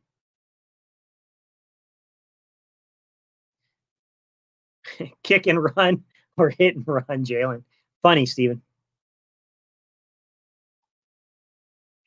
Waylon said linebackers, Taylor, Bradley, TJ, Gary, Riley. Tough one, Waylon. Tough one, right? Do we go 5? Do we go 6? We play a lot of nickel, but we don't have Malcolm Jenkins anymore. So will you maintain a heavy nickel rate like we've been prior to this? Or might we devolve more back into a 43 again? We're not going to completely go to a 43. You're going to play nickel. That's a tough question, Waylon. That is a really, really tough one when it comes to the linebackers. And I'm working on a video series to do that. But, man, I think Jatavis Brown is a really athletically gifted player. I think he's got a lot of experience playing. As a matter of fact, my current film that I'm breaking down for you guys, I'm breaking down film on Trevor Williams and Jatavis Brown. I'm breaking down the Eagles and Chargers game from 2017. And both Jatavis Brown and, of course, Trevor Williams were in that game. So it's been quite an interesting film breakdown for me so far.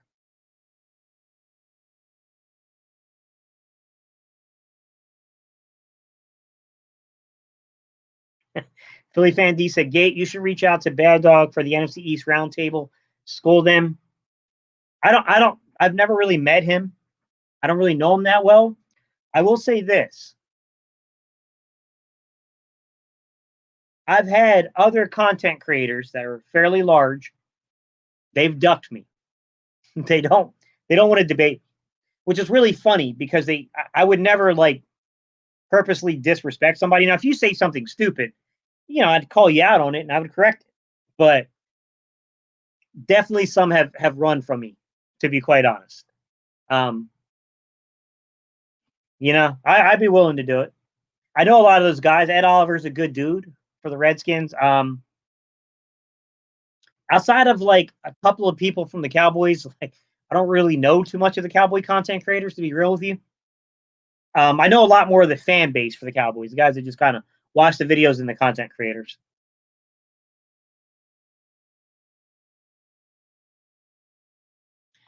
Oh, let me go back up, guys. I just saw a comment I wanted to get to. Sorry, guys. Drummer Hoff said, not this year. I hate to say it. NFC East will have two teams in the playoffs, Eagles and Cowboys. If the Cowboys don't make the playoffs, it's going to be bad for them. Just put it that way. It would be very, very bad for them.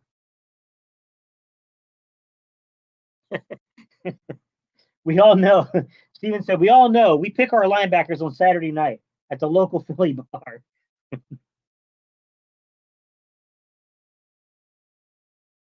Okay, I see the worst is 8-8. Okay, I hear you, Sadon. They don't want to lose the debate as Wygate City. I think, Steven, I'll reach out to some of them. I think some of them will come in like talk. And I even tried to offer, I've talked to a few of them, Steven, and I've offered to not make it a debate format. It could just be a generalized discussion if they want, but definitely some of the bigger ones that have run. That's why I respect guys like Brunson and the other guys that don't really run from other content creators. You know what I mean? Some of them definitely do.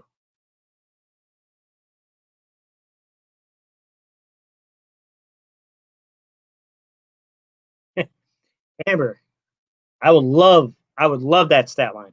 Amber said Barnett is a strip sack artist. She's projecting 9 sacks with 5 forced fumbles. There we go. Yeah, JLU, I don't really know him that well, but I'd be willing to talk to him. I mean, I've seen his videos a couple times. He seems fairly knowledgeable. I wouldn't, yeah. Shonoff said, interested in seeing how Sean Bradley turns out.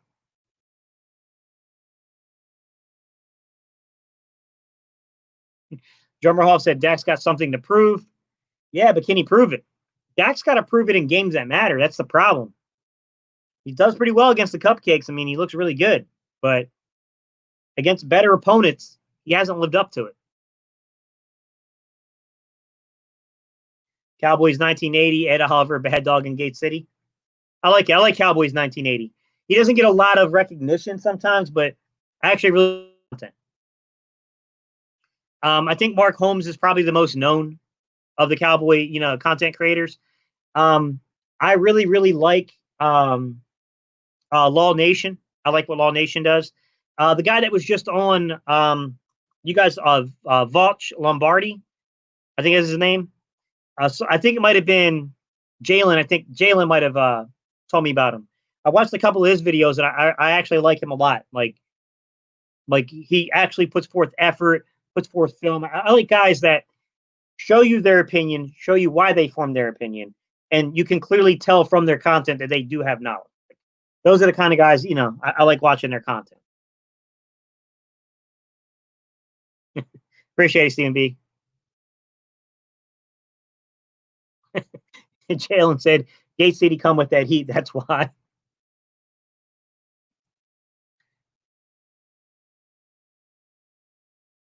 Oh, Steven. Ooh, he said, I would hire Dak for Waterboy. Show enough said Dak might be a Brown next year. Maybe. Might not be a Cowboy, that's for sure. I don't know. Yeah, Vouch Lombardi. Yeah, that's what I was referring to, drummer. Yeah. I think Jalen told me about him, so I watched him. I would say it was a couple weeks ago. I watched a couple of his videos, and I was like, oh, yeah, he's decent. It was a good recommendation. Cowboys fan, 1980. He was pretty good. Law Nation, I enjoy his content. Mark Holmes is okay. I mean, I don't think he always goes through. I think he's very selective with some of the stats he brings up, and he doesn't necessarily go in depth with them. He's doing very surface level analysis sometimes. But I do like the fact that he's played football at a high level. He played at JMU. He has an understanding of the game. I got to give, look, I'll give him credit as a content creator. He's been very successful, and he puts out like a million videos a day, that's hustling. It's hard to do that. Ooh, Dak to the Patriots. Waylon, you don't think they might sign Cam Newton to a longer term deal?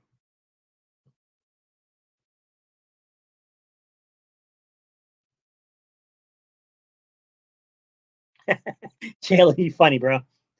Vouch was on those rocks when he said Dak is a top 3 quarterback. Yeah, negative. But honestly, Jalen, I would enjoy talking to someone like Vouch Lombardi just to get, if you're going to say something like that, you know what I'm saying? Like, I feel like Vouch would at least try to defend his point. You know what I mean? Like with actual film and I mean, it's pretty indefensible in my opinion, but at least someone like that you could get an honest discussion. Colts, Dak, maybe. Ooh, maybe. I mean, Phillip Rivers is probably a 1-2 year fix, so it's likely. That's very likely. Will we re-sign Zach? Breed 215. Really, really good question, sir. He's under contract through 2021. That's a tough one. I'll give you my perspective on a Breed 215. Zach Ertz is one of the best receiving tight ends I've ever watched film on. He's tremendous. Zach Ertz, if it was just a split second faster, could legitimately be an X receiver in this league. And he basically plays almost as an X receiver in the Eagles offense. The problem with Zach is, and it's not really a problem, it's a credit to him. Zach strikes me as a guy who could have ambitions bigger than football. And I am scared that Zach could be one of these guys that walks away from football sooner than he, you know what I'm saying, than he could. He'll walk away while he still has his health. So, you know what I mean? Like that. That's my concern with Zach. He could be one of these guys that just walks away from the game. Jalen, according to him, he played at JMU, and he always has JMU on his desk if you look. And that's what he said. So you think Belichick would take Cam with one leg over Dak? That's funny. I think Cam Newton is better than Dak, personally. Will I'll just say Cowboys. Will Cowboy fans follow Dak when he leaves? You know, sure enough, I think the only person who would give us an honest answer to that I know would either be Paul McCambridge or Cowboy X Factor. They're the only two that I know of, personally, that I know that would give us an honest answer. Although Mike's boy might. I mean, Mike's got a boy that's a Cowboys fan. He might tell us the truth. I mean, I don't know. That's a good question. My guess is no.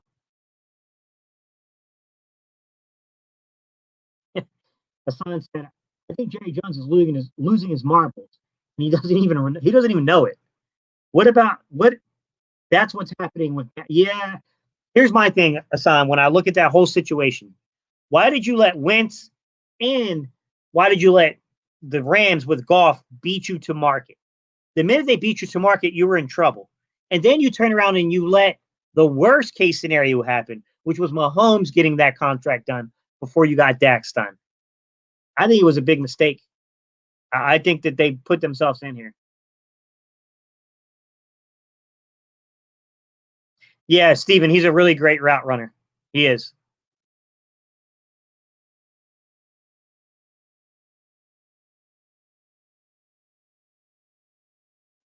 Yeah, Jummer Huff, I don't think they're talking about this season. I think they're talking about would we extend him and like is he going to be a 3 to 5 year kind of like player? I don't know.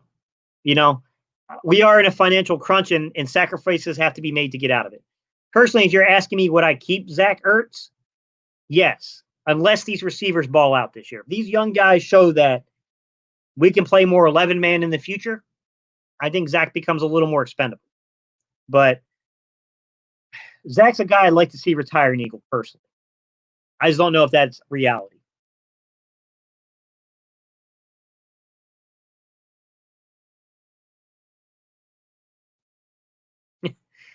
Sadon said, okay, at worst 8-8, but at best 12-4. Fair. He said, I can't see us beating San Fran, Baltimore, Seattle, and the Saints. I can see us winning some of those games. The San Francisco game will be tough because you got to go to the West Coast and play that. Okay. And then you turn back around and go to Pittsburgh. I think Pittsburgh could be a tough game for the Eagles to win because of this that particular travel schedule makes it tougher. I think we have the better roster and a better team than Pittsburgh, but that's a tough ask. Seattle, I understand what you're saying. Until we can beat Seattle, I get it.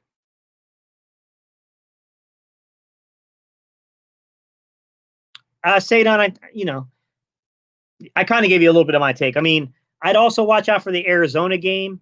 Guys, do not discount Cincinnati this time around. I don't think Cincinnati is as a top, 6. Yeah, I don't think they're in the upper half of the league, but I also don't think they're at the bottom half either anymore. Well, they have to be. They're on the upper half. They have to be in the bottom half. Let me rephrase that. I don't think they're in the bottom third anymore. of the league. I think they're somewhere just past the middle. So I think they could be an improving team.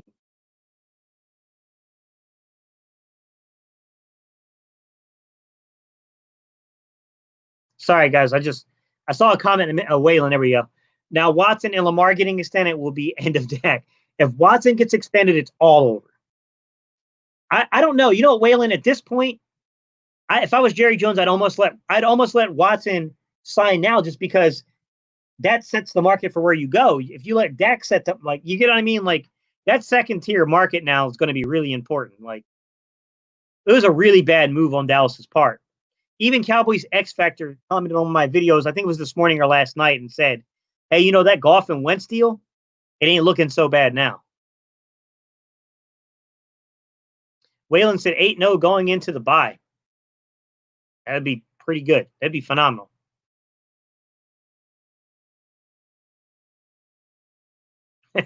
Jimmy G's and lighting Slay up like a Christmas tree. No, they're going to try to run at us. You got to stop that running game.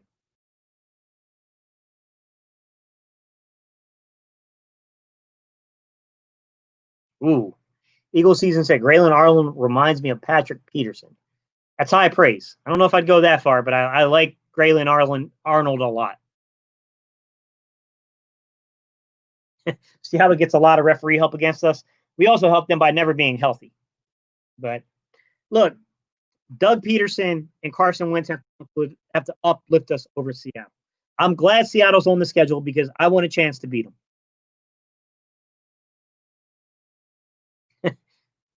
Do not sleep on the Rams, Browns, and Pittsburgh.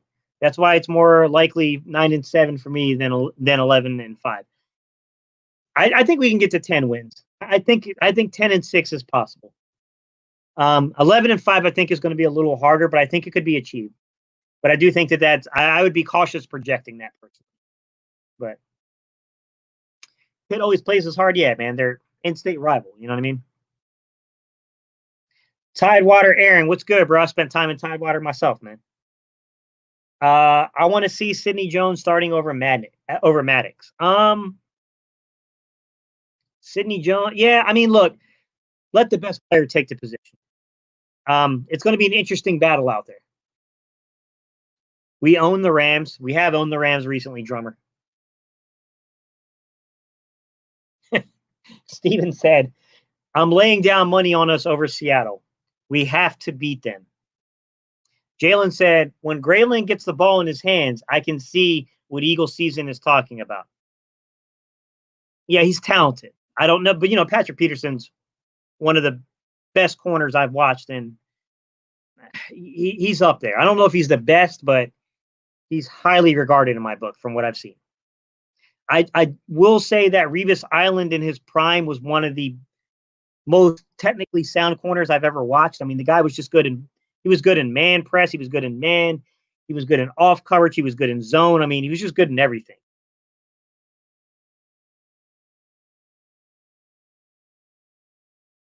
All right, guys. Been an hour and 47 minutes, man. I appreciate y'all coming and hanging out with me. Look, guys, I'm gonna try to do a video tomorrow. If I can't get a video out tomorrow, then I'll do another live for you guys. But I'm gonna try to get a video out because I want to get that Trevor Williams video out so that way I can get into the undrafted rookie free agent stuff, because I can see there's a lot of like interest around Braylon Arnold, right? And Riley coming out of Army. The other kid, Prince something, I can't remember his name. The kid from he played at one of the New England schools. I don't remember if it was UConn or New Hampshire or something like that. Really fast footwork guy. I definitely want to get into some of these undrafted rookie free agents and kind of cover that. And I want to get into a linebacker conversation before camp starts. So I'm going to try to get that done. I also have to tackle the ultimate question. This question's been floating around from Charles Smith for a while. And he wants to know, do I think Malcolm Jenkins is cooked, is what he's trying to get to. And that's what I'm working through this series on, to talk about, are the Eagles better without him? And is there film evidence of whether or not Malcolm Jenkins was cooked? I think so far, guys, from what I've watched, it's complex. It was up and down. So I'm trying to weigh in on how to do that. So I'm getting there, guys. I'm getting there. But I'm going to try to do Trevor Williams video tomorrow. If I don't do the Trevor Williams video tomorrow, guys, then I'll do another live for you guys. All right. All right, y'all. I appreciate y'all tuning in, man. You guys are always rocking with us. Drummer Hoff, I'm going to read yours real quick. You said Quez Watkins will be the X factor this season. I like Quez Watkins a lot, guys. All right, y'all. Appreciate it. You know, we end these videos. We do a little EAGLES. All right, y'all. Let's go, Eagle. Hey, guys, for some of y'all that have been rocking with us for a long time, guys, I'll start trying to do, especially my young content creators, I'm going to start doing some interview series, okay, where I'm interviewing why you got started on YouTube and stuff like that. For some of you guys that are just part of the community, that you guys have been in my community for a long time, if you guys want to come on live with me and just talk about, you know, what got you guys started on the Eagles, right? Where you came from, where you're from, you know, all that kind of stuff, man. Like your background with football, all that kind of stuff, guys. Like, I do have that stuff planned. All right. All right, guys. I'm going to peace out of here, guys. Drew, what's up, man? I'm glad you made it, but we're ending. Been almost 2 hours, man, but I appreciate you stopping in, Drew. You the man, bro. All right, guys. Appreciate it. Peace. I'm out. You already know it's going to take this thing like 5 seconds to register. So, all right, y'all. Thank you, guys.